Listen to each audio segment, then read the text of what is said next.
상호는 퇴직금 4억 원을 모두 바쳐 아내 정숙의 수술을 성공시켰습니다. 기적적으로 회복한 정숙 하지만 그녀의 눈빛은 다른 곳을 향하고 있었습니다.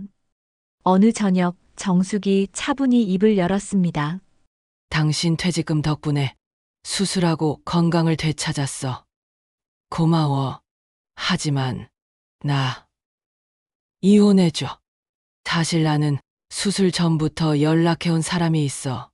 평생을 바친 아내가 첫사랑을 위해 자신을 버리는 순간이었지만 상호는 뒤돌아 환하게 웃어버렸습니다. 시청하시기 전에 저희 채널이 처음이시라면 무료인 구독과 좋아요 부탁드립니다. 그리고 지금 어디서 이 이야기를 듣고 계신지 궁금합니다. 댓글로 안부 인사와 함께 알려주세요. 그럼 이제 시작하겠습니다. 40년. 김상호는 손가락으로 하나씩 세어보았습니다. 20살에 입사해서 60까지 정말 40년을 한 직장에서 보냈습니다. 아침 8시에 출근해서 저녁 6시에 퇴근하는 일상이 이제는 끝났습니다. 김 대리님, 아니 김 부장님, 정말 수고 많으셨습니다. 후배들의 박수 소리가 회의실을 가득 메웠습니다. 상호는 퇴직금 봉투를 양손으로 받아들며 깊은 숨을 내쉬었습니다. 봉투 안에는 4억 원이 들어 있었습니다. 평생 모은 돈보다도 많은 금액이었죠. 무게감이 묵직했습니다. 부장님, 앞으로 뭐 하실 거예요? 막내 김 대리가 물었습니다. 상호는 잠시 생각해 보다가 환하게 웃었습니다.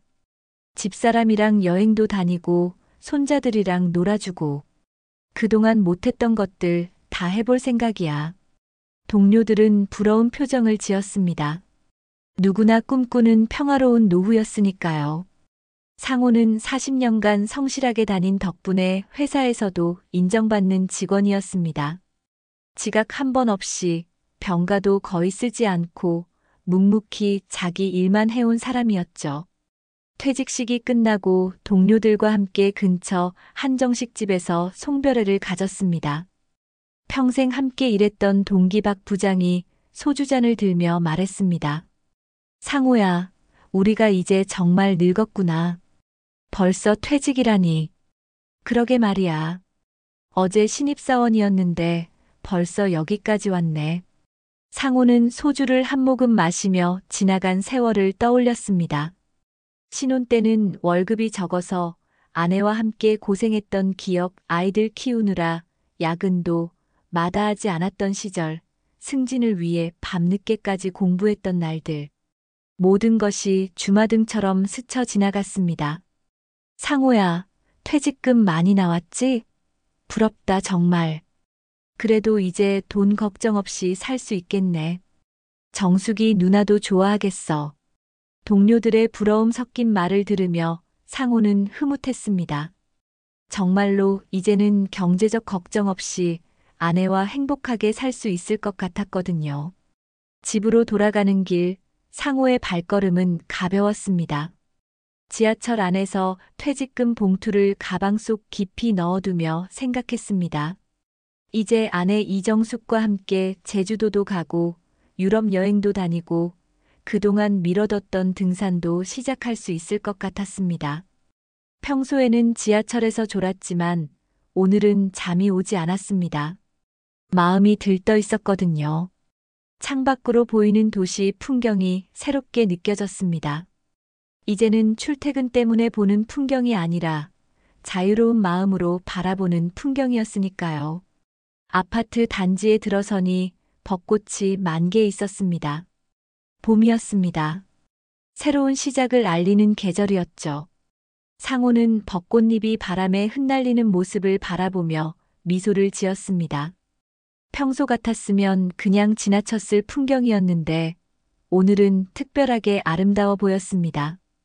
엘리베이터를 타고 14층으로 올라가는 동안 상호는 설렜습니다. 정숙이 어떤 반응을 보일지 궁금했거든요. 분명히 깜짝 놀라며 기뻐할 것 같았습니다. 여보, 나왔어. 현관문을 열며 상호가 큰 소리로 말했지만 집안은 조용했습니다. 평소라면 정숙이 뛰어나와 어서 와 고생했어 하며 반겨줬을 텐데 이상했습니다. 현관에서 신발을 벗으며 다시 불렀습니다. 정수가 나왔어. 오늘 퇴직했어. 그래도 대답이 없었습니다. 혹시 외출했나 싶어 현관 신발장을 보니 정숙의 신발이 그대로 있었습니다. 거실로 들어서니 정숙이 소파에 누워 있었습니다. 얼굴이 창백하고 숨소리가 거칠었죠. 평소 늘 단정했던 머리카락도 헝클어져 있었습니다. 이불도 제대로 덮지 않은 채 웅크리고 있었습니다. 어디 아파? 왜 이래? 상호가 급하게 다가가자 정숙이 힘없이 눈을 떴습니다. 눈동자에 생기가 없었습니다. 평소 생기발랄했던 정숙의 모습과는 너무 달랐죠. 상호야, 병원에 가봐야겠어. 며칠 전부터 배가 너무 아프고 속이 메스꺼워. 음식도 못 먹겠고, 물만 마셔도 토해. 상호는 퇴직금 봉투를 식탁에 내려놓고 정숙을 부축해 일으켰습니다. 48년을 함께 살아온 아내였지만 이렇게 약해진 모습을 본 것은 처음이었습니다. 몸무게도 눈에 띄게 줄어든 것 같았죠. 언제부터 이랬어? 왜 진작 말 안 했어? 너 퇴직하는 날인데 걱정 끼치고 싶지 않아서. 괜찮아질 줄 알았는데 점점 심해져. 어제부터는 일어나기도 힘들어. 상호는 마음이 아팠습니다. 자신의 퇴직을 위해 아픈 것도 참아온 아내가 고마우면서도 미안했습니다. 그런데 정숙의 얼굴을 자세히 보니 단순한 감기나 소화불량이 아닌 것 같았습니다. 옷 갈아입어. 병원 가자. 아니야, 오늘은 내 퇴직날인데. 무슨 소리야. 당신이 아픈데 그게 뭐가 중요해. 상호는 정숙의 외투를 가져와 입혀주었습니다. 정숙은 걸음을 제대로 걷지 못해 상호가 부축해야 했습니다. 택시를 타고 대학병원 응급실로 향했습니다. 정숙은 택시 안에서도 계속 속을 움켜쥐며 신음했습니다. 상호는 정숙의 손을 꼭 잡고 있었지만 손바닥에서 차가운 기운이 느껴졌습니다. 기사님, 빨리 좀 가주세요. 네, 알겠습니다. 부인 많이 아프신가 봐요? 네, 갑자기 아프다고 해서. 택시기사도 걱정스러운 표정을 지으며 속도를 높였습니다. 병원 응급실은 북적거렸습니다. 토요일 저녁이라 그런지 사람이 특히 많았습니다. 상호는 정숙을 휠체어에 앉히고 접수를 했습니다. 어떤 증상이세요? 복통이랑 구토 증상이 며칠째 계속되고 있어요. 네, 알겠습니다. 잠시 대기해 주세요. 대기 시간 동안 정숙의 상태는 더욱 나빠졌습니다. 안색이 회색빛으로 변했고 식은땀을 흘리며 괴로워했습니다. 드디어 차례가 와서 응급실로 들어갔습니다. 의사는 정숙을 진찰한 후 각종 검사를 지시했습니다. 엑스레이하고 CT 촬영, 혈액 검사 해보겠습니다. 복통의 원인을 찾아봐야겠어요. 검사를 받는 동안 상호는 복도에서 초조하게 기다렸습니다. 엑스레이, CT, 혈액 검사. 검사가 끝날 때마다 의료진들의 표정이 심각해졌습니다. 2시간이 지나서야 검사 결과가 나왔습니다. 보호자분 잠깐 들어와 보세요. 의사는 검사 결과를 보며 심각한 표정을 지었습니다. 모니터 화면에는 하얀 덩어리가 보였죠. 담낭암 3기입니다. 이미 간으로 전이가 시작됐고요. 수술이 시급합니다. 상호의 머릿속이 하얘졌습니다. 암이라니, 그것도 3기라니.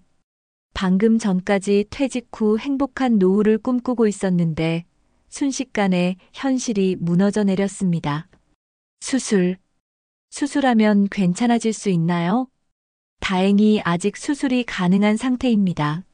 하지만 시간을 다투는 상황이에요. 늦으면 수술 자체가 불가능해질 수 있습니다. 의사는 말을 끝까지 하지 않았지만 상호는 알 수 있었습니다. 수술비는 얼마나 들까요? 보험 적용해도 3천만 원 정도 들 것 같습니다. 하지만 제일 중요한 건 시간입니다. 빨리 수술 받으셔야 해요. 상호는 주머니 속 퇴직금 봉투를 만져봤습니다. 4억 원이면 충분했습니다. 아니, 돈이 문제가 아니었죠. 아내의 생명이 걸린 일이었으니까요. 선생님, 언제 수술 가능한가요? 내일 아침 첫 수술로 잡겠습니다.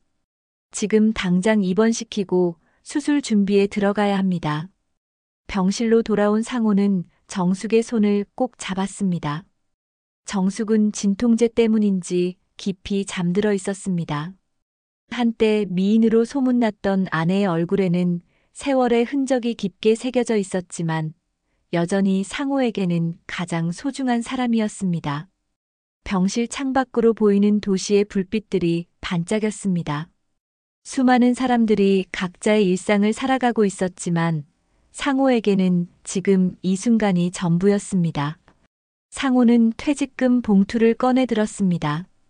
40년 직장 생활의 결실이었고 노후 생활의 미천이었습니다.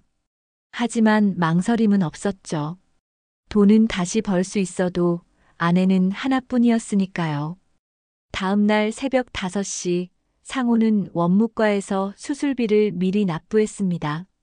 통장 잔고가 순식간에 줄어들었지만 마음은 오히려 후련했습니다. 수술실 빨간 불빛이 꺼진 것은 오후 2시였습니다. 상호는 복도 의자에서 일어나 다리를 주무르며 수술실 문을 바라봤습니다. 8시간 동안 한자리에서 기다린 탓에 온몸이 뻣뻣했지만 그런 건 중요하지 않았습니다. 수술 잘 끝났습니다. 집도이가 마스크를 벗으며 나왔습니다. 상호는 급하게 다가갔습니다. 어떻게 됐나요? 괜찮은가요? 다행히 암 조직을 모두 제거했습니다. 전이 부분도 깨끗하게 잘라냈고요. 생각보다 수술이 잘 됐어요. 상호는 무릎이 꺾일 뻔했습니다. 안도감에 눈물이 쏟아졌죠. 정말 괜찮은 거죠? 네, 회복만 잘 되면 충분히 건강하게 지낼 수 있을 겁니다. 부인분이 워낙 의지가 강하셔서 수술 중에도 생체 징후가 안정적이었어요. 중환자실로 옮겨진 정숙은 온몸에 관을 꽂은 채 누워 있었습니다. 하지만 안색이 수술 전보다 훨씬 좋아 보였습니다. 상호는 유리창 너머로 정숙을 바라보며 다시 한번 눈물을 흘렸습니다. 고생했어, 정숙아. 이제 괜찮을 거야. 사흘 후 정숙은 일반 병실로 옮겨졌습니다. 의식도 완전히 돌아왔고 미음부터 조금씩 드실 수 있게 됐죠. 여보, 고마워. 정말 고마워. 정숙이 상호의 손을 잡으며 말했습니다. 목소리는 여전히 약했지만 눈빛에는 생기가 돌아왔습니다. 무슨 고마운 소리를 해. 당연한 일 했을 뿐이야. 퇴직금 많이 들어갔지? 그런 건 걱정하지 마. 중요한 건 당신이 살아있다는 거야. 정숙은 상호의 손을 더욱 꽉 잡았습니다. 그런데 그 순간 정숙의 가방에서 휴대폰이 진동했습니다. 문자 메시지가 온 것 같았죠. 휴대폰 좀 가져다 줄래? 지금은 쉬어야 해. 나중에 봐도 돼. 아니야, 혹시 애들한테서 온 건지. 상호는 정숙의 가방에서 휴대폰을 꺼내 건네줬습니다. 정숙은 화면을 확인하더니 살짝 당황하는 표정을 지었습니다. 그리고 재빨리 휴대폰을 이불 밑으로 숨겼죠. 누구야? 아, 아무것도 아니야. 스팸 문자인 것 같아. 상호는 이상했지만 별 대수롭지 않게 생각했습니다. 정숙이 거짓말할 이유가 없다고 믿었거든요. 일주일이 지나자 정숙의 회복 속도는 놀라웠습니다. 걸음도 훨씬 안정적이 됐고 식사도 정상적으로 할 수 있게 됐죠. 의사도 이렇게 빨리 회복하는 환자는 처음 봐요라며 감탄했습니다. 퇴원 준비하셔도 될 것 같아요. 집에서 요양하시면서 한 달에 한 번씩 검진 받으시면 됩니다. 퇴원하는 날 상호는 정숙을 휠체어에 태우고 병원 로비로 나왔습니다. 따뜻한 햇살이 얼굴에 내리쬐었죠. 이제 집에 가자. 그동안 고생 많았어. 여보, 정말 고마워. 당신 덕분에 살았어. 집으로 돌아온 정숙은 마치 다른 사람이 된 것처럼 활기차 보였습니다. 수술 전에 창백하고 지친 모습은 온데간데 없었죠. 오히려 수술 전보다도 더 생기발랄해 보였습니다. 오랜만에 집이네. 병원 음식만 먹다가 집밥 먹으니까 꿀맛이야. 정숙은 상호가 끓여준 미역국을 맛있게 먹었습니다. 상호는 그런 정숙을 보며 흐뭇했습니다. 퇴직금을 모두 썼지만 후회되지 않았거든요. 그런데 며칠 지나자 상호는 정숙의 변화를 느꼈습니다. 예전보다 화장에 신경을 많이 쓰기 시작했고 옷차림도 한결 젊어 보이게 꾸몄습니다. 그리고 휴대폰을 자주 확인하며 누군가와 문자를 주고받는 것 같았죠. 요즘 기분이 좋아 보이네. 죽을 뻔했다가 살아난 거니까 그렇지. 모든 게 새롭게 보여. 그럴듯한 대답이었지만 상호는 뭔가 석연치 않았습니다. 정숙이 화장실에 갈 때도 휴대폰을 가져가고 상호와 대화 중에도 휴대폰 소리가 나면 급하게 확인하곤 했거든요. 어느 날 저녁 정숙이 샤워를 하는 동안 휴대폰이 식탁 위에 놓여 있었습니다. 문자 메시지 알림이 계속 울렸죠. 상호는 잠시 망설이다가 화면을 봤습니다. 정수가 몸은 괜찮아? 보고 싶다. 마이너스 민수. 상호의 심장이 쿵 내려앉았습니다. 민수라는 이름이 낯익었거든요. 정숙의 첫사랑 이름이었습니다. 급하게 다른 메시지들도 확인해 봤습니다. 수술 잘 됐다니 다행이야. 이제 정말 새로운 인생 시작하자. 병원비 걱정하지 마. 내가 다 책임질게. 남편한테는 비밀로 해줘. 시간이 필요해. 상호는 손이 떨렸습니다. 도대체 이게 무슨 상황인지 이해할 수 없었죠. 여보, 뭐해? 샤워를 마친 정숙이 나오며 물었습니다. 상호는 급하게 휴대폰을 원래 자리에 놓았습니다. 아무것도 아니야. 정숙은 휴대폰을 확인하더니 상호를 힐끗 봤습니다. 뭔가 눈치챈 것 같았죠. 여보, 나 내일부터 재활운동 다녀올게. 병원에서 권해줬어. 재활운동? 어디서? 동네 헬스장이야. 암 환자들을 위한 특별 프로그램이 있다고 해. 상호는 고개를 끄덕였지만 마음 한편으로는 의심이 들었습니다.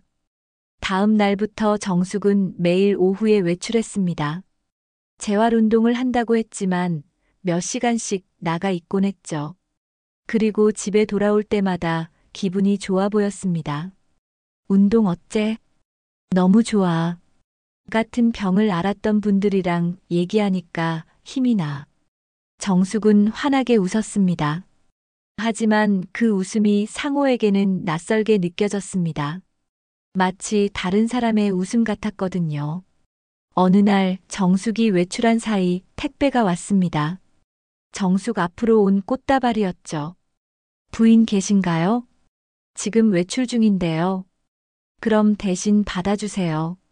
상호는 꽃다발을 받으며 카드를 확인해 봤습니다. 정숙이에게 새로운 시작을 축하하며 민수. 상호는 꽃다발을 들고 거실에 서 있었습니다. 마음속에서 불안감이 커져갔죠. 정숙이 자신에게 숨기고 있는 게 있다는 확신이 들었습니다. 정숙이 집에 돌아온 것은 저녁 8시였습니다. 이 꽃다발은 뭐야? 당신한테 온 택배야. 정숙은 잠시 당황하는 표정을 지었지만 곧 자연스럽게 웃었습니다. 병원 간호사들이 보낸 건가 봐. 고마운 분들이야. 하지만 상호는 이미 카드를 받습니다. 더 이상 속을 수 없었죠. 그날 밤 상호는 잠들지 못했습니다. 옆에서 자고 있는 정숙을 바라보며 생각했습니다. 자신이 퇴직금을 모두 바쳐 살려낸 아내가 다른 남자와 연락하고 있다는 사실을 어떻게 받아들여야 할지 몰랐거든요. 정숙은 평화롭게 잠들어 있었습니다. 건강한 숨소리를 내며 꿈을 꾸고 있는 것 같았죠. 상호는 복잡한 마음으로 새벽이 올 때까지 뒤척였습니다. 며칠이 지나도 상호는 민수의 꽃다발을 잊을 수 없었습니다. 정숙의 거짓말도 계속 마음에 걸렸죠. 병원 간호사들이 보낸 거라고 했지만 카드에는 분명히 민수라고 적혀 있었거든요. 여보, 오늘도 재활운동 가야 해. 정숙은 평소보다 일찍 화장을 시작했습니다. 파운데이션을 꼼꼼히 바르고 립스틱도 진하게 발랐죠. 재활운동을 하러 가는 사람치고는 너무 신경 써서 꾸미는 것 같았습니다. 몇 시에 들어와? 글쎄, 오늘은 좀 늦을 수도 있어. 운동 끝나고 다른 환자분들이랑 차라도 마실 수 있거든. 정숙은 거울을 보며 머리를 다시 한번 매만졌습니다. 예전에 상호와 데이트할 때처럼 정성스럽게 꾸미고 있었죠. 어디 헬스장인지 알려줘. 혹시 급한 일 있으면 연락해야 하잖아. 아, 거기는 개인정보 보호 때문에 가족이라도 함부로 연락 못해.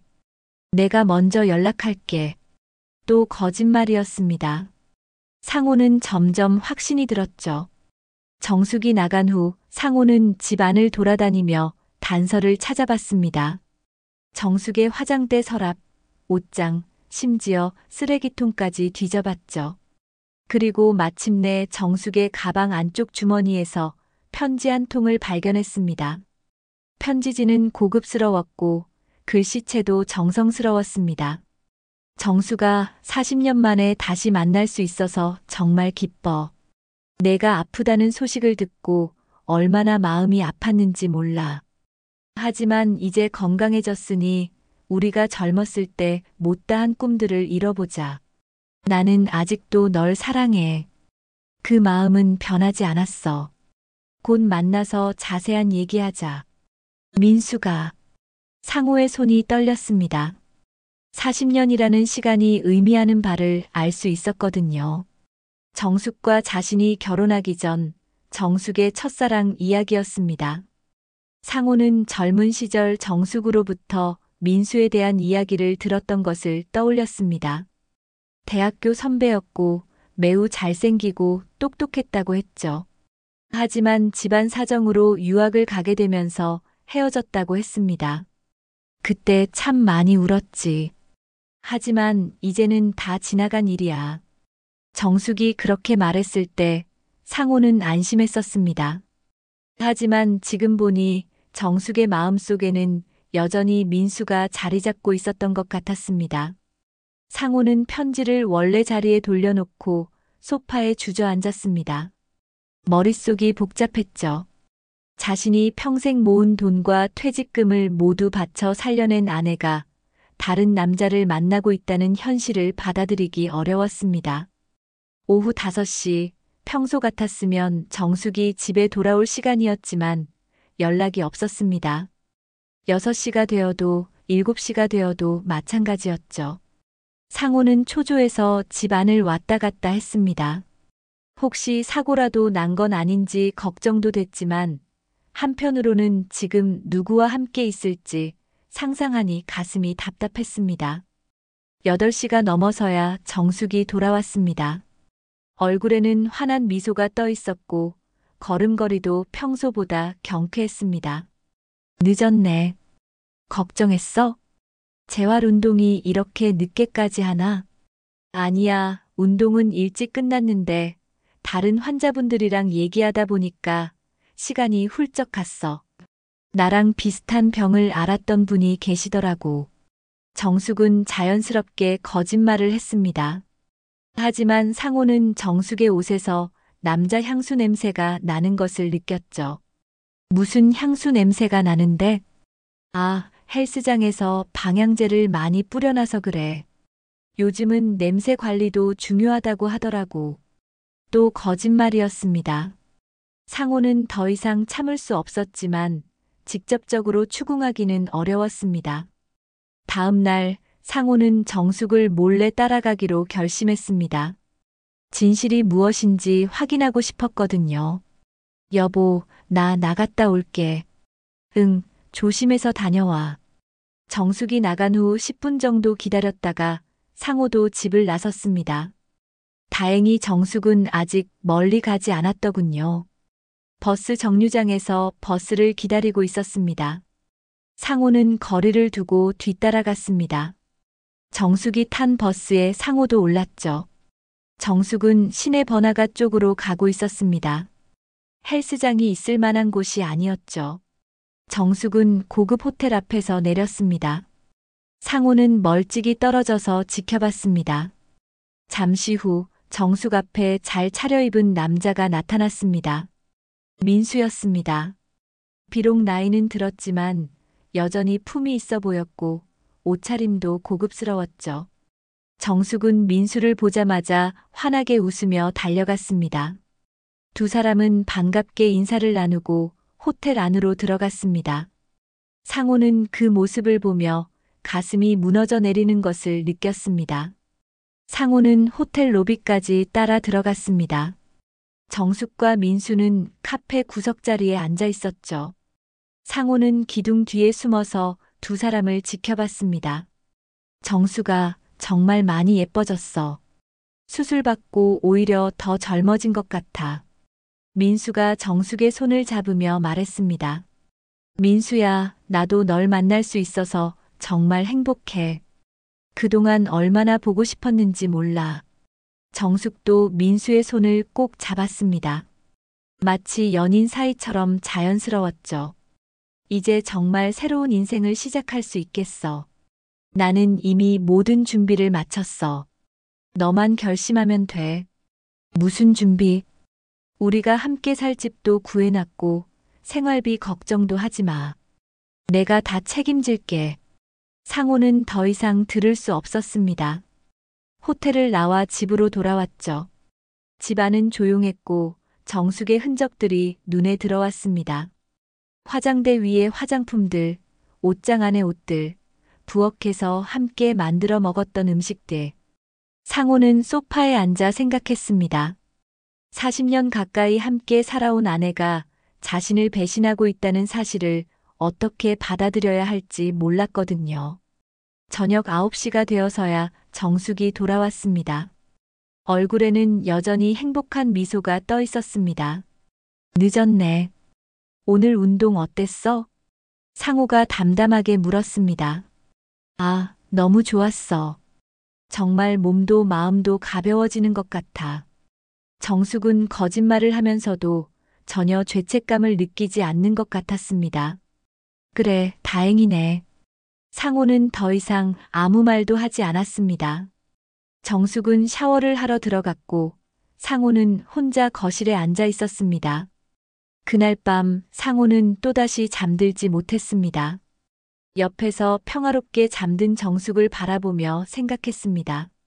자신이 목숨을 걸고 지킨 사람이 이제는 다른 남자를 꿈꾸고 있다는 현실 말이죠. 상호는 창밖을 바라봤습니다. 새벽이 오고 있었습니다. 며칠이 더 지났지만 상황은 나아지지 않았습니다.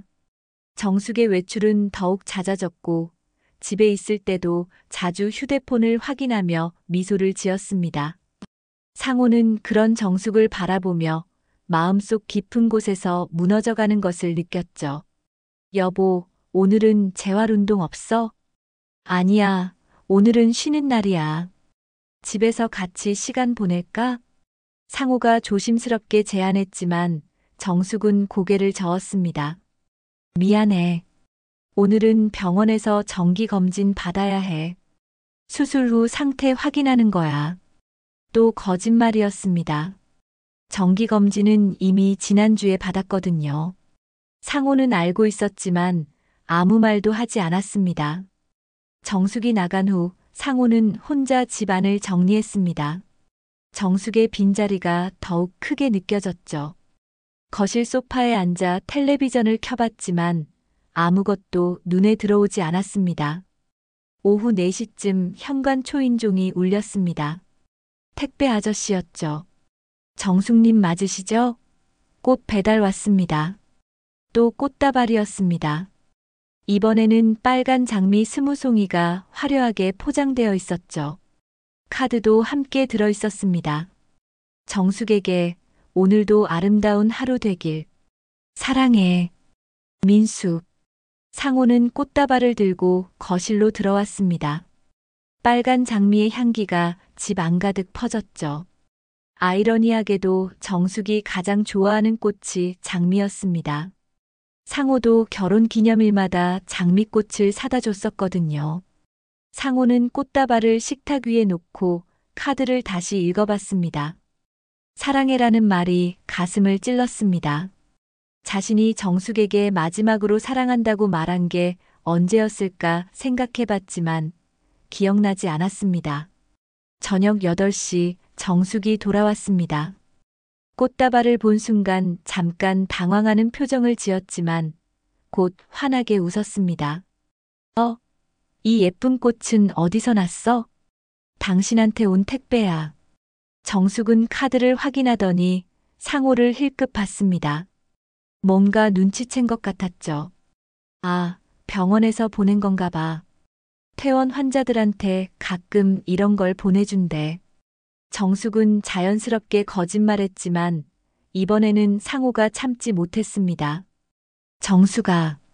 응? 솔직히 말해줘. 민수가 누구야? 정숙의 얼굴이 순간 굳었습니다. 들킨 것을 안 거죠. 민수가 뭐? 꽃다발 카드에 민수라고 적혀 있어. 그리고 편지도 봤어.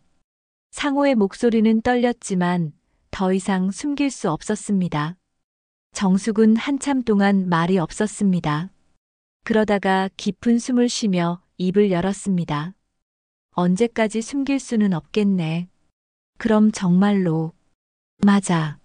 민수를 만나고 있어. 상호는 예상했던 말이었지만 직접 듣고 나니 충격이 컸습니다. 왜 그래야 했어? 정숙은 소파에 앉으며 말했습니다.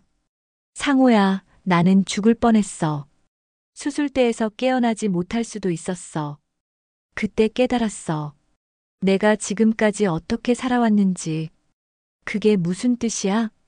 나는 결혼하고 나서 줄곧 당신과 아이들을 위해서만 살았어. 내 꿈도, 내 행복도 다 포기하고. 그런데 죽을 뻔하고 나니까 생각이 바뀌었어. 상호는 정숙의 말을 이해할 수 없었습니다. 당신과 아이들을 위해 산 게 잘못된 일이야? 잘못됐다는 게 아니야. 하지만 이제는 나를 위해서도 살고 싶어. 정숙의 목소리에는 확신이 담겨 있었습니다. 그래서 민수를 만나는 거야? 민수는 내 첫사랑이야. 젊었을 때 정말 사랑했던 사람이었어. 그런데 헤어져야 했지. 부모님이 반대하셔서. 상호는 알고 있었습니다. 민수의 집은 가난했고 정숙의 부모님은 반대했었죠. 그래서 나와 결혼한 거야? 그때는 민수를 포기하고 새로운 사랑을 시작하려고 했어. 당신도 좋은 사람이었고, 좋은 사람이라는 말이 상호의 가슴을 아프게 했습니다. 사랑하는 사람이 아니라 그냥 좋은 사람이었다니. 그런데 민수가 갑자기 왜 나타난 거야? 수술 받는다는 소식을 듣고 연락했어. 아직도 나를 잊지 못했다고 사랑한다고 했어. 정숙의 얼굴에는 행복한 미소가 떠올랐습니다. 상호가 본 적 없는 표정이었죠. 정숙아, 우리가 40년 가까이 함께 살았잖아. 그게 아무것도 아니야? 아무것도 아니라는 게 아니야. 고마워. 정말 고마워. 당신 덕분에 아이들도 잘 키웠고, 이번에 수술도 받을 수 있었어. 그럼 이제 어떻게 하려는 거야? 정숙은 한참 동안 망설이다가 입을 열었습니다. 상호야, 미안해. 정말 미안해. 하지만 정숙의 다음 말은 상호의 심장을 멈추게 했습니다. 나 이혼해줘. 상호는 귀를 의심했습니다. 이혼이라니. 뭐라고? 이혼해줘. 내가 새로운 인생을 시작할 수 있도록. 새로운 인생이 뭐야? 민수랑 살겠다는 얘기야? 그래. 정숙은 담담하게 대답했습니다. 마치 오래전부터 계획했던 일처럼. 상호는 머리가 하얘졌습니다. 자신이 평생 모은 돈과 퇴직금을 모두 바쳐 살려낸 아내가 이제 자신을 버리고 다른 남자에게 가겠다고 하는 상황을 받아들일 수 없었습니다. 정수가 정신 차려. 당신 지금 무슨 말을 하는 거야? 나는 정신이 멀쩡해.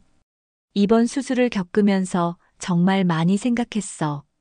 남은 인생, 내가 진짜 사랑하는 사람과 살고 싶어. 내가 당신을 사랑하지 않았다는 거야? 당신도 나를 사랑했겠지. 하지만 나는 미안해. 나는 민수를 더 사랑해. 상호는 주저앉을 뻔했습니다. 40년 가까이 함께한 세월이 한순간에 무너져 내리는 것 같았거든요. 당신 수술비로 내 퇴직금 다 썼어. 노후 준비한 돈도 다 없어졌어. 그건 정말 고마워. 평생 잊지 않을게. 고맙다고? 그게 끝이야? 정숙은 대답하지 않았습니다. 대신 꽃다발을 들고 자신의 방으로 들어갔죠. 상호는 홀로 거실에 남았습니다. 텔레비전은 여전히 켜져 있었지만 소리가 들리지 않았습니다. 귓속에서는 정숙의 말이 계속 맴돌았죠. 이혼해줘. 상호는 소파에 주저앉아 머리를 감싸 안았습니다. 40년 인생이 한순간에 무너져 내렸습니다. 퇴직 후 평화로운 노후를 꿈꿨던 자신이 바보 같았습니다. 그날 밤 상호는 잠들지 못했습니다. 옆방에서는 정숙이 누군가와 전화 통화하는 소리가 들렸습니다. 아마 민수와 통화하는 것 같았죠. 정숙의 웃음소리가 상호의 가슴을 더욱 아프게 했습니다. 새벽이 오고 있었지만 상호에게는 어둠만이 느껴졌습니다. 다음 날 아침 정숙은 평소와 다름없이 아침 식사를 준비했습니다. 마치 어젯밤 이혼 이야기를 꺼낸 사람이 아닌 것처럼 자연스러웠죠. 상호는 식탁에 앉아 있었지만 밥맛이 나지 않았습니다. 여보, 밥 먹어. 정수가 어제 한 말 진심이야? 정숙은 젓가락을 놓고 상호를 바라봤습니다. 진심이야. 나는 정말 새로운 인생을 시작하고 싶어. 그럼 언제까지 답을 해달라는 거야? 급하지 않아. 충분히 생각해봐. 하지만 내 마음은 이미 정해졌어. 정숙의 목소리는 차분했지만 단호했습니다. 상호는 더 이상 아무 말도 할 수 없었죠. 정숙은 아침을 먹고 또다시 외출 준비를 했습니다. 요즘 들어 더욱 신경 써서 화장하고 옷을 골라 입었습니다. 새로 산 립스틱을 발라보며 거울을 보는 모습은 마치 20살 처녀 같았습니다. 오늘은 어디가? 민수를 만날 거야. 이제 숨길 필요 없으니까. 정숙은 담담하게 대답했습니다. 죄책감이라고는 전혀 느끼지 않는 것 같았죠. 오히려 자유로워 보이기까지 했습니다. 점심은 밖에서 먹을 거야. 민수가 좋은 레스토랑 예약해놨어. 정숙의 얼굴에는 설렘이 가득했습니다. 상호는 그런 표정을 본 적이 없었습니다. 결혼 초기에도 이렇게 행복해하지 않았었거든요. 정숙이 나간 후 상호는 혼자 남은 집에서 멍하니 있었습니다.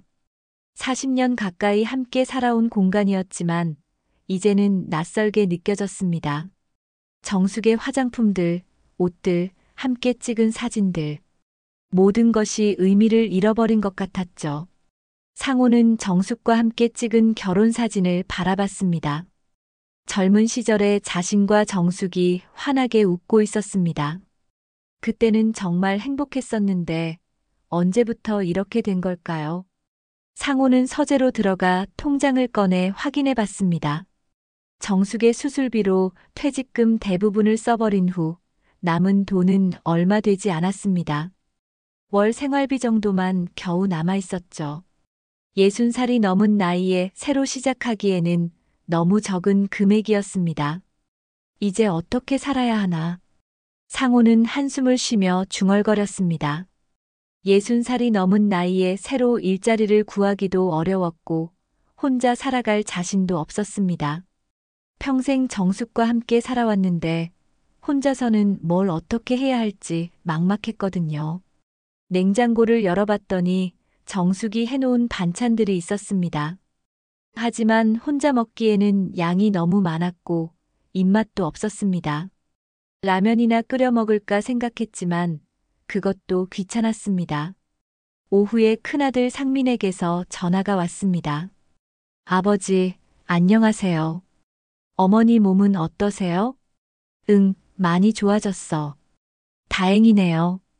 아버지도 퇴직하셨으니 이제 어머니랑 여행도 다니시고 좋겠어요. 제주도도 가시고 유럽 여행도 계획하신다고 하셨잖아요. 상민의 밝은 목소리를 들으며 상호는 복잡한 기분이었습니다. 아들에게 어머니가 이혼을 요구했다는 말을 어떻게 해야 할지 몰랐거든요. 그래, 그럴 계획이야. 아버지, 목소리가 왜 그러세요? 괜찮으세요? 아니야, 괜찮아. 좀 피곤해서 그래. 상호는 거짓말을 했습니다. 아직은 아이들에게 말할 때가 아닌 것 같았죠. 충격이 너무 클 것 같았습니다. 어머니는 지금 어디 계세요? 재활운동 나가셨어. 또 거짓말이었습니다. 상호는 자신이 이렇게 거짓말을 하게 될 줄 몰랐습니다. 저녁이 되어도 정숙은 돌아오지 않았습니다. 상호는 혼자 간단히 라면을 끓여 먹었습니다. 평생 정숙이 차려준 밥상에 익숙했던 터라 혼자 먹는 식사가 쓸쓸했습니다. 라면을 후룩후룩 먹다가 눈물이 났습니다. 밤 10시가 넘어서야 정숙이 돌아왔습니다. 얼굴에는 행복한 미소가 가득했고 손에는 고급스러운 쇼핑백을 들고 있었습니다. 브랜드 로고가 선명하게 보였죠. 늦었네. 민수가 옷 하나 사줬어. 오랜만에 쇼핑도 하고 좋았어. 정숙은 쇼핑백에서 원피스 한 벌을 꺼내 보여줬습니다. 비싸 보이는 브랜드 옷이었죠. 가격표를 보니 상호의 한 달 용돈보다 비쌌습니다. 예쁘지? 민수가 골라줬어. 센스가 정말 좋아. 정숙은 원피스를 몸에 대고 거울을 보며 흐뭇해했습니다. 민수가 뭘 하는 사람이야? 무역업을 해. 꽤 잘 되고 있어. 경제적으로는 걱정 없어. 상호는 씁쓸했습니다. 결국 경제력도 민수가 자신보다 뛰어나다는 얘기였으니까요. 그 사람 결혼은 안 했어? 했었는데 몇 년 전에 아내가 돌아가셨어. 지금은 혼자야. 자식들도 다 컸고 미국에서 살고 있어. 정숙은 마치 모든 것이 완벽하게 맞아떨어진다는 듯이 말했습니다. 재산도 많아?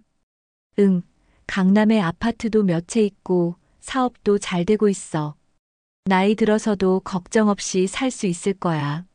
정숙의 말을 들으며 상호는 더욱 초라해졌습니다. 자신은 퇴직금마저 다 써버린 상황이었으니까요. 며칠이 더 지났습니다. 정숙은 거의 매일 민수를 만났고 집에 있는 시간은 점점 줄어들었습니다. 집에 있을 때도 짐을 정리하거나 개인 물건들을 챙기는 모습이 자주 보였죠. 마치 이미 이사 준비를 하고 있는 것 같았습니다. 정숙은 자신의 옷들을 정리하며 오래된 것들은 버리고 새로 산 옷들만 골라서 따로 보관했습니다. 화장품도 마찬가지였죠. 민수가 사준 고급 화장품들은 소중히 간직하고 예전에 쓰던 것들은 과감히 버렸습니다. 정수가 정말로 나갈 거야? 어느 날 저녁 상호가 물었습니다. 응, 다음 주 안에 나갈 생각이야. 민수가 집을 구해놨어. 한강뷰 아파트야. 정말 예뻐. 정숙의 목소리에는 설렘이 가득했습니다. 아이들은 뭐라고 하겠어? 아이들한테는 내가 직접 얘기할게. 처음엔 놀라겠지만 이해해 줄 거야. 엄마도 행복할 권리가 있다는 걸 알게 될 거야. 정숙은 확신에 차 있었습니다. 이혼 절차는 어떻게 할 거야? 협의 이혼으로 하자. 복잡하게 하고 싶지 않아. 서로 상처받지 말고 깔끔하게. 재산 분할은? 집은 당신이 가져. 나는 개인 물건들만 챙겨갈게. 민수 집으로 가면 집 걱정은 없으니까. 정숙은 이미 모든 것을 계획해 놓은 것 같았습니다. 그 주말 정숙은 큰아들 상민과 둘째 딸 수정을 집으로 불렀습니다. 아이들에게 이혼 소식을 알리기 위해서였죠. 엄마, 갑자기 왜 부르셨어요? 무슨 좋은 일 있으세요? 상민과 수정이 거실에 앉자 정숙이 입을 열었습니다. 얘들아, 엄마가 중요한 얘기가 있어. 무슨 얘기요? 표정이 심각하시네요. 엄마가 아빠랑 이혼하기로 했어. 아이들은 순간 말문이 막혔습니다. 수정은 듣고 있던 커피잔을 떨어뜨릴 뻔했죠. 엄마, 무슨 소리예요? 갑자기 이혼이라니. 농담이죠? 수정이 놀라며 말했습니다. 갑자기가 아니야. 엄마가 오랫동안 생각했어. 무슨 일이 있었어요? 아빠가 뭘 잘못했어요? 상민이 아버지를 바라보며 물었습니다. 아빠는 잘못한 게 없어. 다만, 엄마가 다른 사람을 만나게 됐어. 정숙의 고백에 아이들은 더욱 충격을 받았습니다. 다른 사람요? 엄마가 바람을 피우셨다는 말씀이에요? 바람이 아니야. 진짜 사랑이야. 엄마의 첫사랑이었던 사람이야. 엄마, 정신 차리세요. 연세가 어떻게 되는데 첫사랑이 무슨 의미가 있어요? 상민이 목소리를 높였습니다. 나이는 중요하지 않아. 엄마도 행복할 권리가 있어. 그럼 아빠는 어떡하라는 거예요? 아빠가 수술비까지 다 대주셨잖아요. 수정이 눈물을 흘리며 말했습니다. 그건 정말 고마워. 평생 잊지 않을게. 하지만 그것과 이것은 별개야. 정숙은 단호했습니다. 아이들은 한참 동안 부모를 설득해봤지만 정숙의 마음은 변하지 않았습니다. 결국 아이들은 울면서 집을 나갔죠. 아빠, 정말 죄송해요. 엄마를 말려보겠어요. 상민이 상호의 손을 잡으며 말했습니다. 괜찮아. 어쩔 수 없는 일이야. 상호는 씁쓸하게 웃었습니다.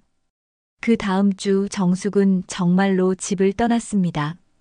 큰 캐리어 2개의 짐을 담아 민수가 구해준 집으로 이사했죠. 그동안 고마웠어. 정말로. 정숙이 현관에서 마지막 인사를 했습니다. 행복해. 상호는 그렇게 대답할 수밖에 없었습니다. 정숙이 나간 후 집은 너무 조용했습니다. 40년 가까이 함께 살아온 흔적들이 곳곳에 남아 있었지만 이제는 상호 혼자였습니다. 정숙이 떠난 후 한 달이 지났습니다. 상호는 빈집에서 혼자 지내는 것이 이렇게 어려운 일인지 몰랐습니다. 평생 정숙이 해주던 일들을 직접 해야 했거든요. 빨래, 청소, 식사 준비. 모든 것이 서툴렀습니다. 아침에 일어나면 제일 먼저 정숙이 없다는 현실을 깨달았습니다. 예전 같았으면 부엌에서 아침 준비하는 소리가 들렸을 텐데 이제는 조용했죠. 상호는 혼자 커피를 타서 마셨지만 맛이 나지 않았습니다. 냉장고는 거의 비어 있었습니다. 정숙이 해놓고 간 반찬들도 이제 상했거든요. 상호는 마트에 가서 라면과 김치, 우유 정도만 샀습니다. 다른 걸 사봤자 만들어 먹을 자신도 없었고 혼자 먹기에는 양이 너무 많았거든요. 마트 계산대에서 혼자 장을 보는 자신을 보며 상호는 서글펐습니다. 예전에는 정숙과 함께 와서 이것저것 고르며 즐거워했었는데 이제는 필요한 것만 몇 개 사서 나가는 신세였죠. 아버지, 잘 지내세요? 수정이가 안부 전화를 걸어왔습니다. 목소리에는 걱정이 묻어 있었죠. 흥, 괜찮아. 제가 반찬 좀 해서 가져다 드릴까요? 요즘 제대로 드시는 것 같지 않아서 걱정돼요. 아니야, 괜찮아. 너도 바쁠 텐데. 아버지가 라면 정도는 끓일 수 있어. 상호는 딸에게 부담을 주고 싶지 않았습니다. 하지만 사실은 라면과 빵으로만 연명하고 있었죠. 체중도 눈에 띄게 줄었습니다. 옷이 헐렁해진 것을 보며 상호는 자신이 얼마나 초라해졌는지 깨달았습니다. 어느 날 저녁 상호는 퇴직금 통장을 다시 확인해 봤습니다. 수술비로 대부분을 쓴 후 남은 잔액을 보며 한숨이 나왔습니다. 4억 원이라는 큰 돈을 아내 수술비에 썼는데 결국 아내는 다른 남자와 떠나버렸으니까요. 내가 뭘 위해 평생을 일했나. 상호는 중얼거렸습니다.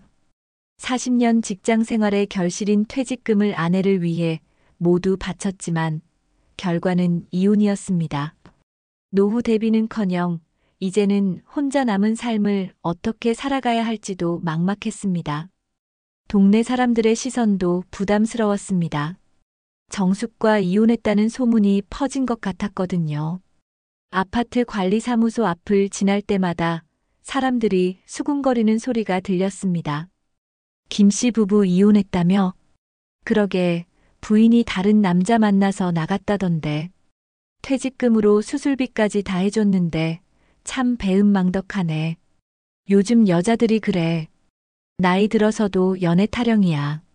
상호는 그런 말들을 들을 때마다 가슴이 답답했습니다.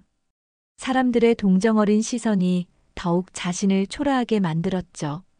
그래서 가급적 사람들과 마주치지 않으려고 집에만 있었습니다. 며칠 후 상민이 집에 찾아왔습니다.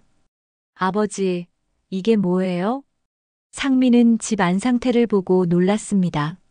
설거지가 쌓여 있었고 빨래도 널어두지 않은 채 그냥 있었거든요.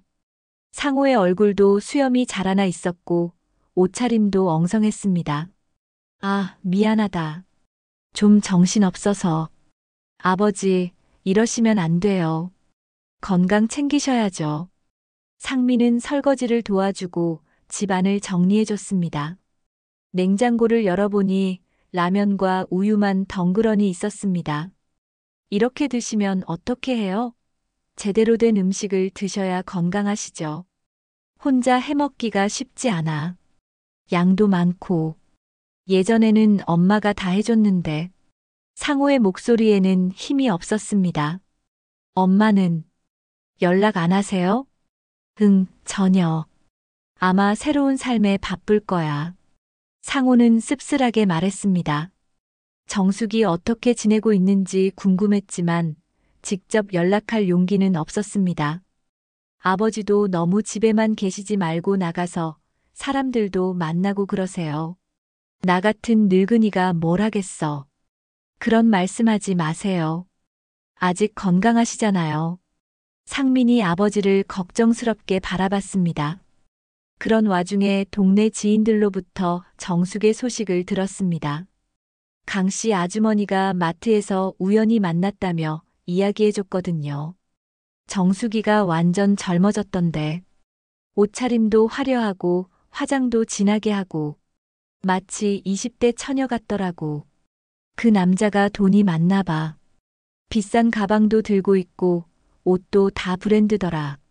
몇백만 원짜리 가방을 들고 다니더라니까. 정숙이가 그렇게 좋아하던데. 환하게 웃으면서 말이야. 이런 이야기들을 들을 때마다 상호는 가슴이 아팠습니다. 자신과 함께 있을 때는 소박하게 살았던 정숙이 이제는 화려한 생활을 하고 있다는 게 쓸쓸했거든요. 김씨, 부인이 그렇게 좋아하는 걸 보니까 진짜 사랑인가 보더라고. 나이 들어서 찾은 진짜 사랑 말이야. 강씨 아주머니의 말에 상호는 더욱 착잡해졌습니다. 어느 날 오후 상호는 산책을 나갔다가 우연히 정숙과 민수를 마주쳤습니다. 두 사람은 고급 레스토랑에서 나오고 있었죠. 정숙은 새로 산 옷을 입고 있었고 민수와 팔짱을 끼고 있었습니다. 상호는 재빨리 근처 편의점으로 숨었습니다. 들키고 싶지 않았거든요. 정말 맛있었어. 이런 곳이 있는 줄 몰랐어. 정숙의 목소리가 들렸습니다. 상호가 들어본 적 없는 밝고 경쾌한 톤이었죠. 별거 아니야. 앞으로 매일 이런 곳에서 식사할 수 있어. 내가 다 책임질게. 민수도 대답했습니다. 목소리에 여유가 느껴졌죠. 민수야, 나 정말 행복해. 이렇게 살 수 있을 줄 몰랐어. 마치 꿈 같아. 정숙이 민수의 팔에 더 바짝 붙으며 말했습니다. 나도 마찬가지야. 젊었을 때 놓쳤던 시간들을 이제라도 보상받는 기분이야. 우리 앞으로 더 많은 걸 함께 해보자. 응, 뭐든지 좋아. 여행도 가고 맛있는 것도 먹고. 두 사람은 택시를 타고 사라졌습니다. 상호는 한참 동안 그 자리에 서 있었습니다. 정숙이 정말 행복해 보였거든요. 자신과 함께 있을 때보다 훨씬 밝아 보였습니다. 그날 밤 상호는 잠들지 못했습니다. 정숙의 환한 미소가 계속 떠올랐거든요. 자신을 위해서는 한 번도 그렇게 웃어본 적이 없는 것 같았습니다. 며칠 후 상호는 동네 도서관에 갔습니다. 집에만 있으니 우울해져서였죠. 도서관에서 경제 잡지를 읽다가 우연히 민수의 사진을 발견했습니다. 신흥 무역업체 급성장의 비밀은 기사 제목이었습니다. 민수의 회사가 최근 몇 년 사이에 급성장했다는 내용이었죠. 하지만 상호는 뭔가 이상한 느낌을 받았습니다. 기사 내용이 너무 과장된 것 같았거든요. 김민수 대표는 독특한 사업 방식으로 단기간에 큰 성과를 거두었다. 하지만 일부에서는 그의 사업 방식에 대해 의문을 제기하고 있다. 기사 말미에 이런 문장이 있었습니다. 상호는 불안한 예감이 들었죠.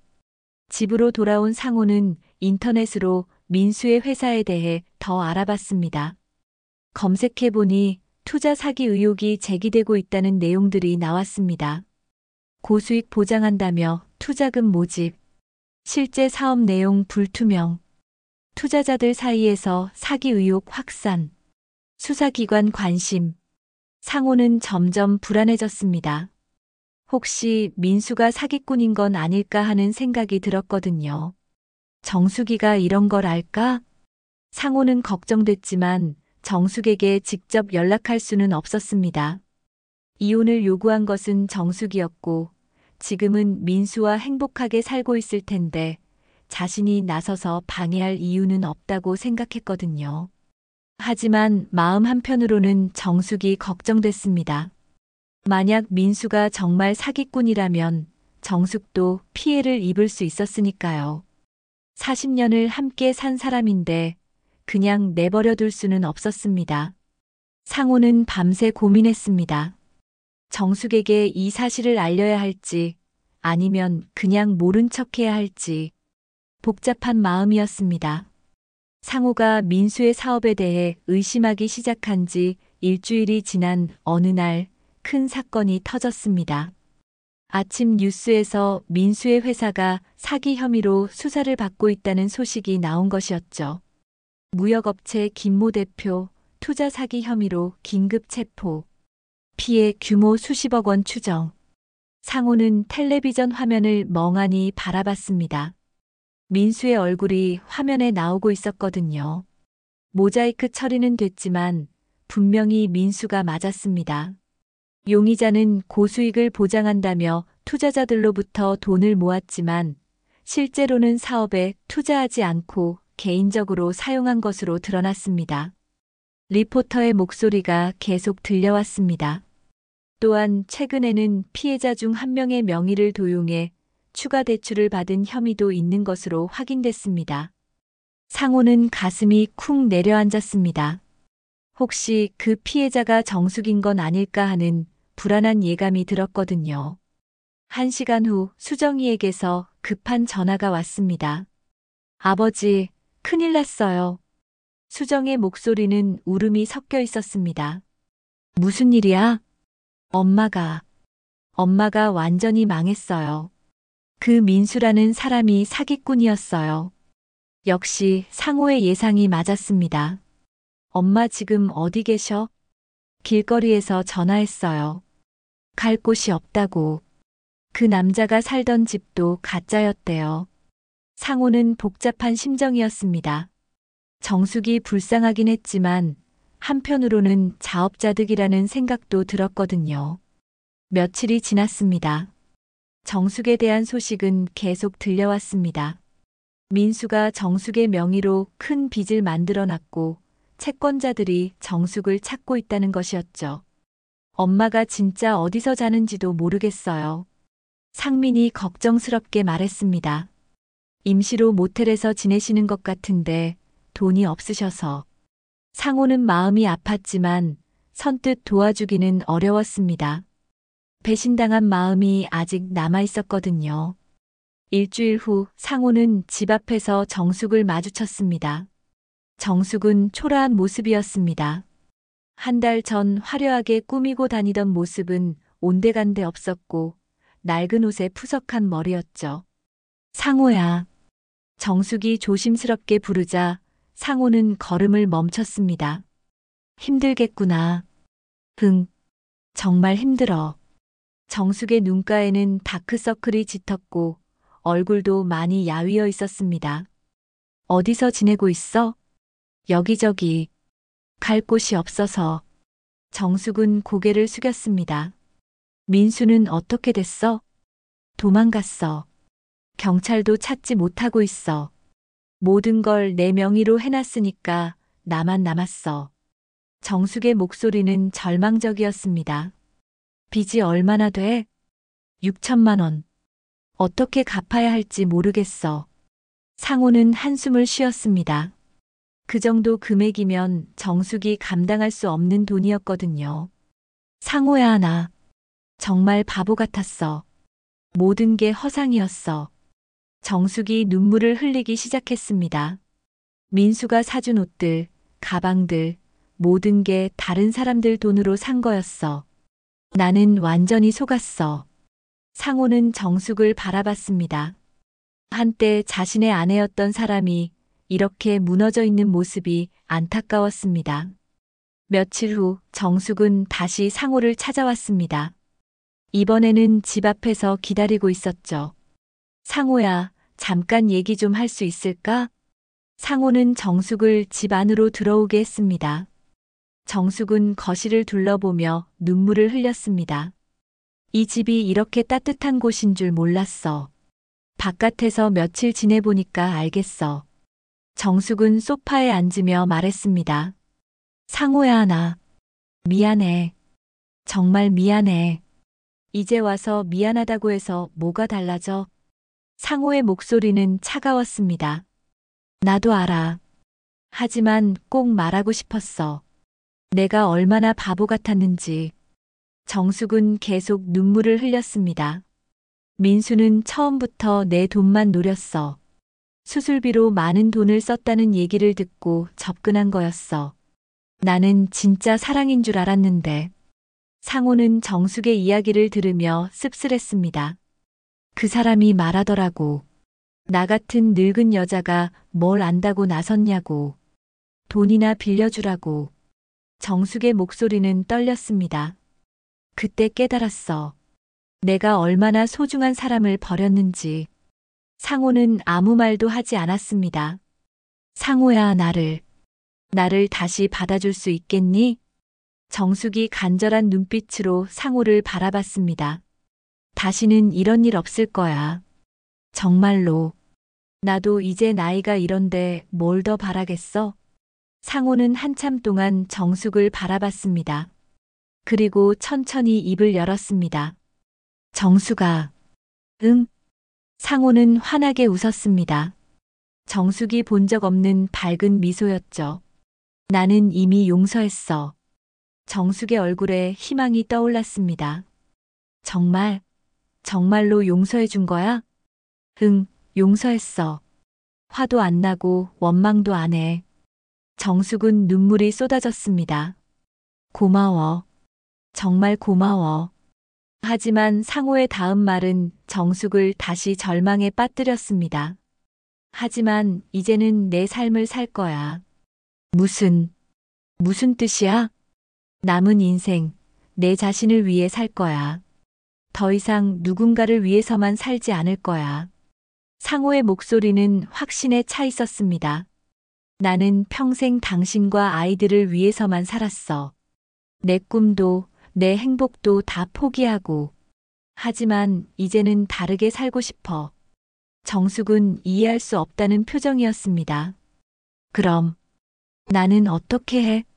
당신 혼자 해결해야 할 문제야. 이제는 내가 도와줄 이유가 없어. 상호는 단호했습니다. 당신이 선택한 길이니까 당신이 책임져야 해. 하지만 우리 40년을 함께 살았잖아.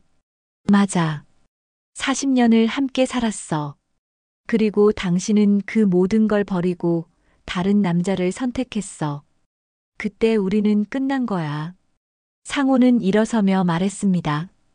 이제 나도 내가 하고 싶은 일을 하며 살 거야.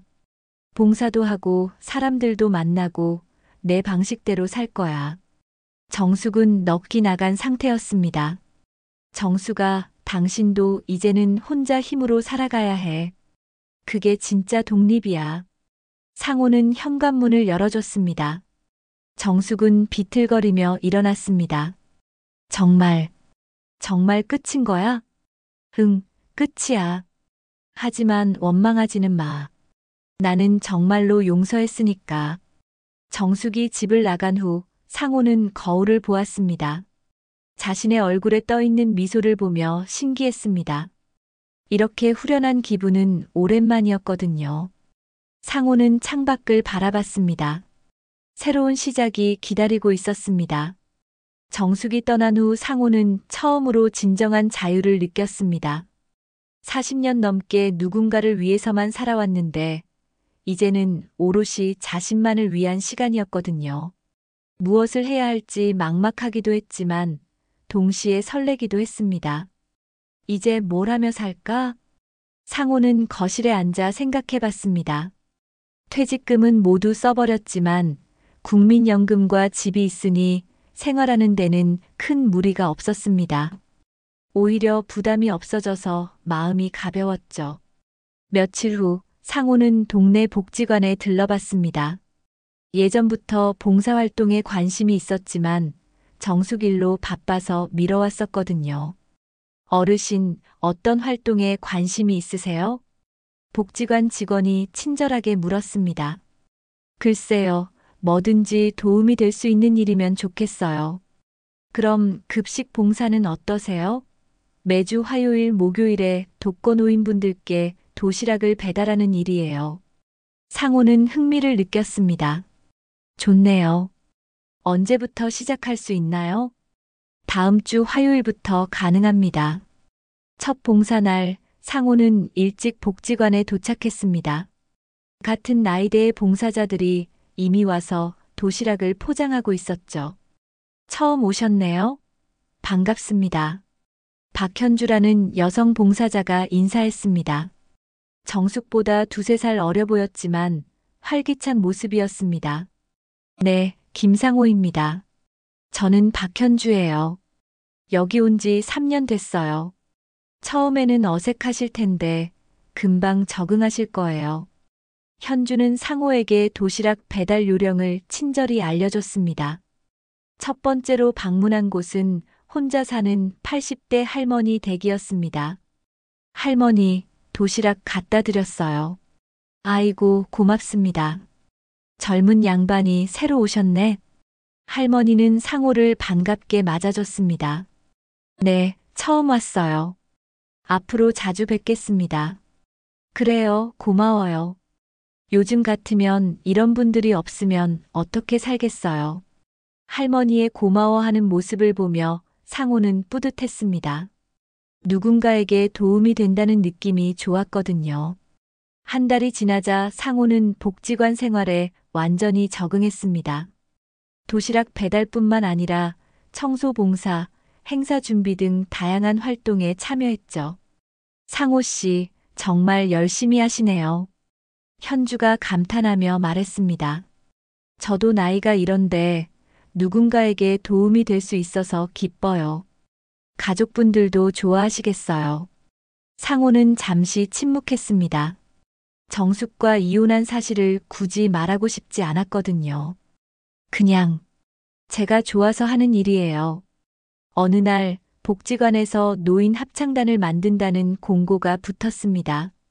상호는 젊을 때 노래하는 걸 좋아했었지만 결혼 후에는 그런 취미를 포기했었죠. 합창단에 참여해 볼까요? 현주가 상호에게 제안했습니다.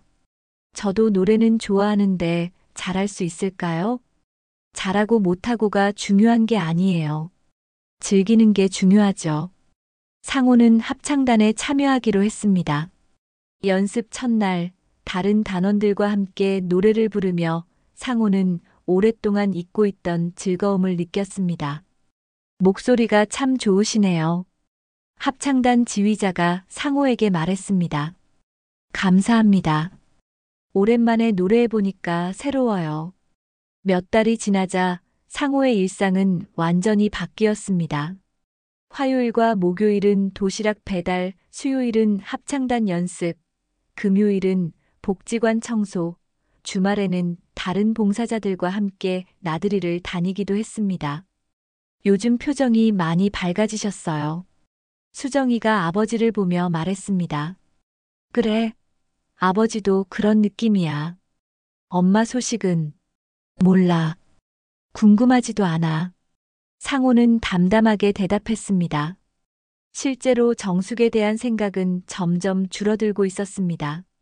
어느 날 합창단 연습을 마치고 나오는데 현주가 상호에게 다가왔습니다. 상호 씨, 커피 한 잔 하실래요? 좋죠. 두 사람은 복지관 근처 카페에 앉았습니다. 상호 씨는 어떻게 봉사활동을 시작하게 되셨어요? 현주가 궁금해했습니다. 그냥 시간도 많고 누군가에게 도움이 되고 싶어서요. 가족분들은 뭐라고 하세요? 상호는 잠시 망설이다가 솔직하게 말했습니다. 사실 혼자 살아요. 얼마 전에 이혼했어요. 아, 그러셨구나. 죄송해요. 괜찮아요.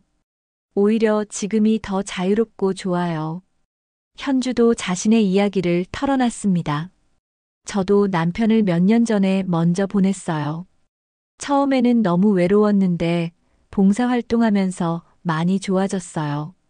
두 사람은 서로의 상황을 이해할 수 있었습니다. 그날부터 상호와 현주는 자주 함께 시간을 보냈습니다. 봉사활동 후에 커피를 마시거나 주말에 함께 산책을 하기도 했죠. 연인 사이는 아니었지만 좋은 동반자였습니다. 상호 씨와 있으면 편해요. 부담스럽지 않고. 현주가 말했습니다. 저도 그래요. 오랜만에 마음 편한 사람을 만난 것 같아요.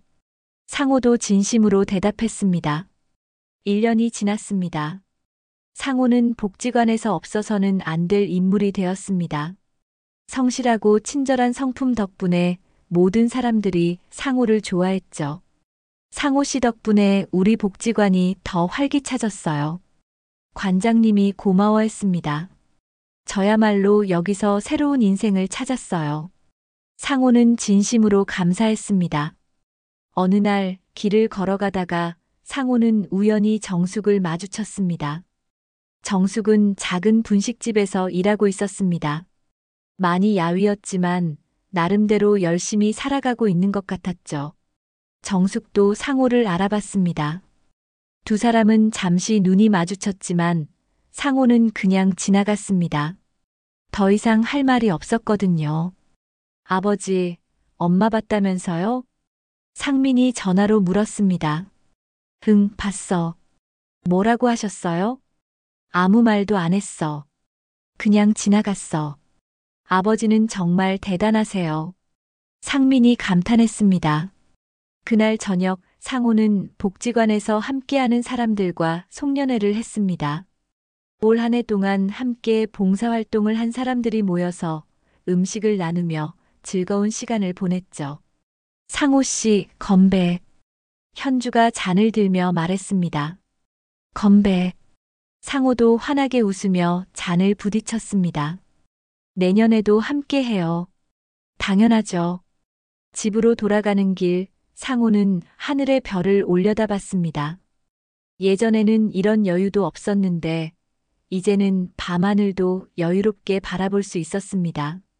퇴직금으로 잃은 게 아니라, 진짜 나를 되찾은 거야. 상호는 환하게 웃으며 중얼거렸습니다. 정말로 그랬습니다.